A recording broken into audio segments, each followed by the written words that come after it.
गुजरात प्रांत के काठियावाड़ क्षेत्र में समुद्र के किनारे बना सोमनाथ मंदिर, जिसे भगवान शिव जी के 12 ज्योतिर्लिंगों में से सबसे प्राचीन माना जाता है। ऐसा माना जाता है कि इसका निर्माण स्वयं चंद्रदेव ने किया था, जिसका उल्लेख ऋग्वेद में स्पष्ट मिलता है। सोमनाथ ज्योतिर्लिंग की महिमा महाभारत, श्रीमद् भगवत गीता तथा स्कंद पुराण में विस्तार से बताई गई है। अत्यंत वैभवशाली होने के कारण इतिहास में इस मंदिर को कई बार तोड़ा तथा निर्मित किया गया था। प्राचीन हिंदू ग्रंथों तथा कथाओं के अनुसार सोम अर्थात चंद्र ने दक्ष प्रजापति राजा की 27 कन्याओं से विवाह किया था, जिनमें रोहिणी सबसे सुंदर थी और चंद्रदेव उन्हें अधिक प्रेम तथा सम्मान दिया करते थे। बाकी पुत्रियों के साथ अन्याय होते देख राजा दक्ष ने क्रोध में आकर चंद्रदेव को शाप दे दिया कि अब से हर दिन उनका तेज क्षीण होता रहेगा, जिसके कारण चंद्रदेव का तेज घटने लगा। श्राप से विचलित और दुखी होकर सोम ने भगवान शिव की आराधना करनी शुरू कर दी। आराधना से प्रसन्न होकर शिव जी प्रकट हुए और सोम यानी चंद्रदेव को श्राप से मुक्त कर दिया, जिससे चंद्रदेव ने उसी स्थान पर भगवान शिव की स्थापना की तथा उनका नाम सोमनाथ रखा। तब से इस मंदिर को सोमनाथ ज्योतिर्लिंग के नाम से जाना जाता है।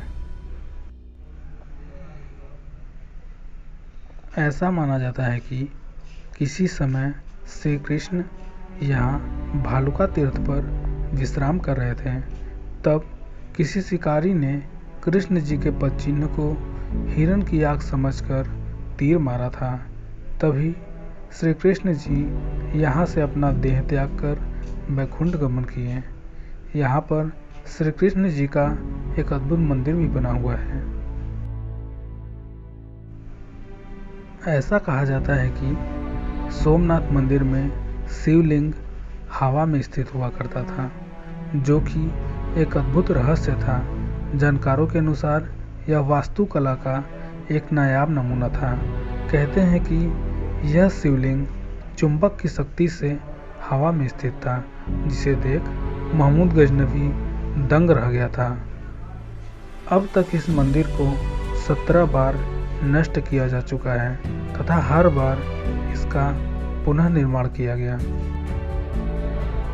महमूद गजनवी से लेकर अलाउद्दीन खिलजी तक सब ने इस मंदिर को ध्वस्त किया। भारत के स्वतंत्र होने के पश्चात सरदार वल्लभ भाई पटेल ने इस मंदिर का पुनः निर्माण करवाया। यह मंदिर गर्भगृह, सभा मंडप तथा नृत्य मंडप 3 प्रमुख भागों में बटा हुआ है। इस मंदिर का शिखर 150 फीट ऊंचा है। इसके शिखर पर स्थित कलश का भार 10 टन का है और इस मंदिर पर लगा हुआ ध्वज 27 फुट ऊंचा है। वास्तु अनुकूलता के कारण यह मंदिर भक्तों के लिए आकर्षण का केंद्र रहा है और साथ ही इस मंदिर में पर्याप्त धन का आगमन होता रहा है। इसलिए बार बार ध्वस्त होने के बाद भी हर बार यह मंदिर बनता रहा। सोमनाथ मंदिर विश्व प्रसिद्ध धार्मिक पर्यटन स्थल है। मंदिर के प्रांगण में रात 7:30 से लेकर 8:30 बजे तक 1 घंटे का साउंड लाइट शो चलता है, जिसमें सोमनाथ मंदिर का बड़ा ही सुंदर तरीके से सचित्र वर्णन किया जाता है। मंदिर के दक्षिण में समुद्र के किनारे एक स्तंभ है।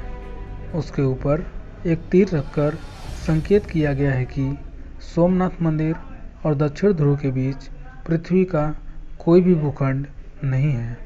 यानी कि अगर सोमनाथ मंदिर से दक्षिण ध्रुव तक एक सीधी रेखा खींची जाए तो बीच में कोई भी भूमि नहीं पड़ेगी। इस स्तंभ को बाड़ स्तंभ कहते हैं।